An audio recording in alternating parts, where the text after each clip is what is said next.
Hi everybody, Steve from New England Saws here. We're going to continue our 660 build series videos by putting the cylinder on the saw. So what you want to get is your cylinder, your intake boot, and this little worm band clamp. And then you're going to need your piston tool for compressing the rings.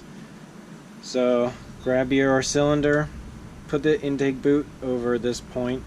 There's a little tiny notch on the intake boot. I'm not sure if you can see it, this little arrow. It points down, and that way when you put the boot inside the case it's all oriented properly.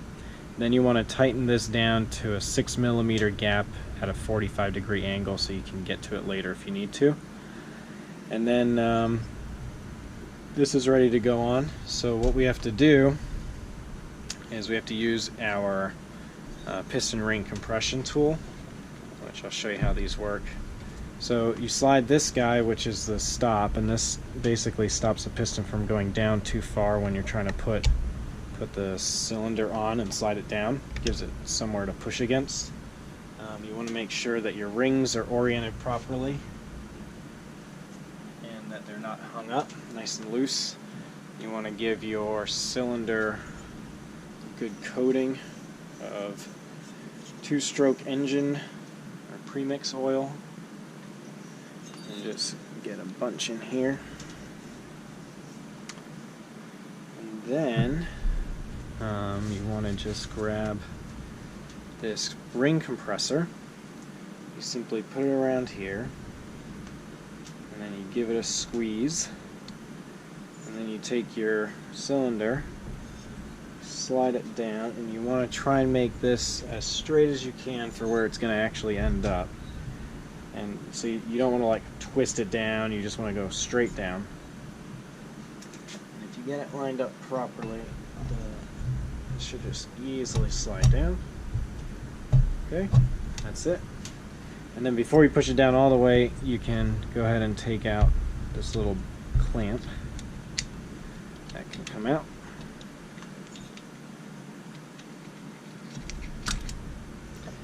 And then you can push that down all the way. Perfect. You don't want to twist it too much because there is a chance you could get the ring hung up on its little pin. And then you want to grab your cylinder head bolts. The cylinder head bolts are black. They look like this. There's 4 of them in your pack, and they're all together. So we're going to go ahead and just send these down. So one thing you'll know once you get familiar with these is this front corner over here where the exhaust is on the clutch side of the saw. It's very hard to get the screw in when everything's all the way down, so you want to do that one first.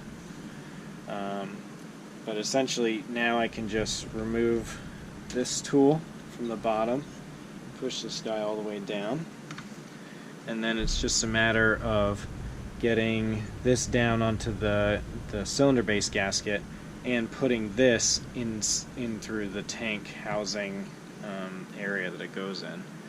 And so it's pretty easy. You just kind of like crumple this up as it goes through and you can push it in.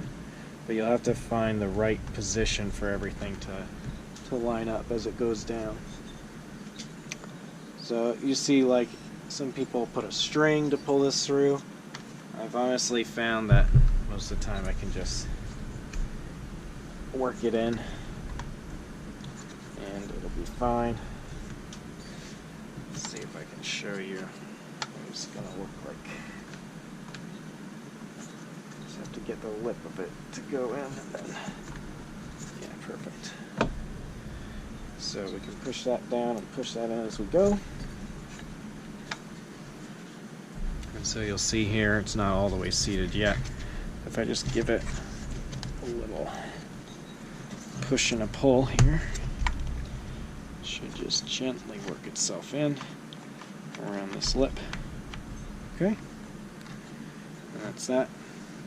Perfect.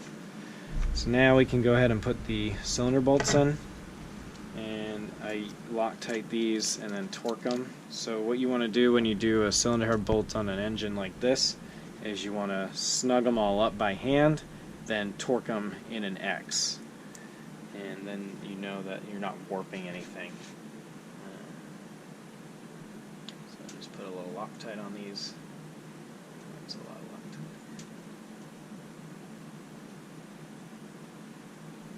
Okay, and the first one you want to do is this guy in the front corner, because for some reason the castings aren't that great, so you can actually have a bit of an issue in fitting this bolt in the saw.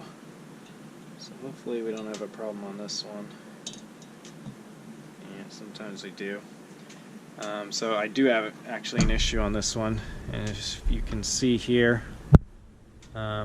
this bolt head doesn't have enough clearance for this heat fin here. So we just usually break those off. It doesn't do any harm. So I'll just do that right now.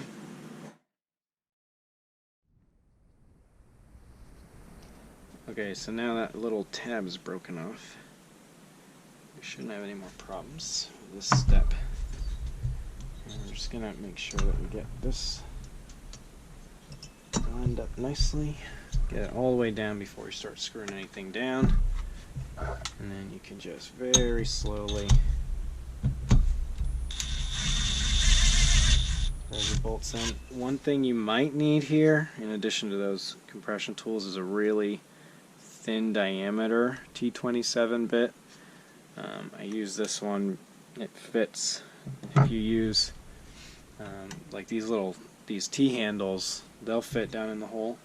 But if you get something like this, which has kind of like an Allen key shank, that one may not fit every time when you're trying to align it.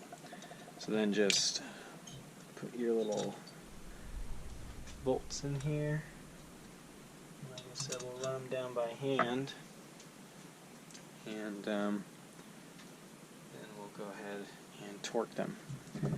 And then usually one thing I have to do here is I use a little magnet with an angle on it. Just send this bolt into its little hole.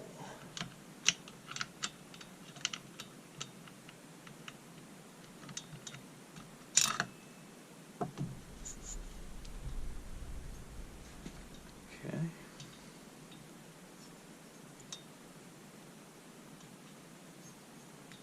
Sorry about that. It's a little, definitely impossible to see. That's in there now. So we went with this one. We're going to tighten down this one back here. Nice and easy. Tighten this one in the front.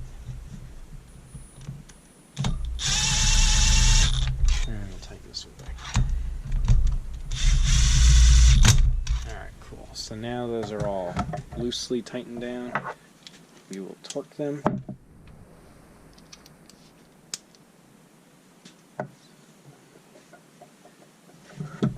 And they get a torque to 15 Newton meters.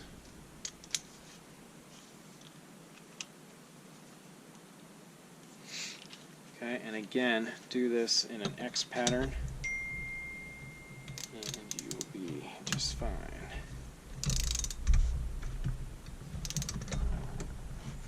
So that's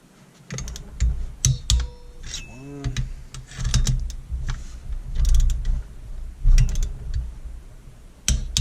Two.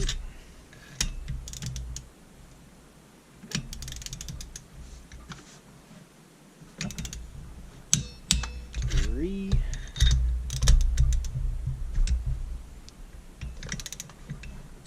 4. There you go. Then just make sure that the engine turns over nicely by hand. There's nothing binding. It should be just fine. There you go. Okay, next is going to be performing a leak down test, and I'll show you how to do that in the next video.